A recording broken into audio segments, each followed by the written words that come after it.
Osman artık benim düşmanımdır. Prenses Maria, İlhan emirlerinden Görklü Han'la evlendirilmek isterler. Yol nereyedir? Kızıl Elma'yadır. Destur! Osman Bey! Her şey Roma'nın dirilişi için. Menzil neredir? Nehadetedir. Ol ve Yakup. İşleri daha zor olacak. Tanrı ruhu bizimle. Beyim, bu evliliğe mani olmazsak. Uslat kimedir? Vatanadır. Vatan neredir? Cümle cihandır. Ya istiklalimiz için yok olacağız? İki dağ arasında erir gideriz ha. Prenses Maria'yı alacağız. Gökdoğan prenses avrat eden de Roma ordusu emrimize girecek. Eriyen Türklük değil, yalnızca dağlar olacak. Oluk oluk Türk kanı akacak. Onları topyekun yok edeceğiz. Ya da ilelebet var olacak büyük bir devlet kuracağız. अस्सलाम वालेकुम दोस्तों, उम्मीद है कि आप सब ठीक होंगे।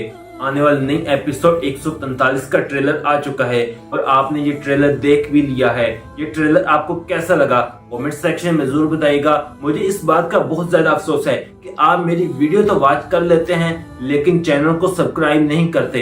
आप सबसे गुजारिश है कि मेरे यूट्यूब चैनल को सब्सक्राइब कर दें, वीडियो को लाइक और शेयर जरूर कीजिएगा और अपनी राय का इजहार कमेंट सेक्शन में भी जरूर करें।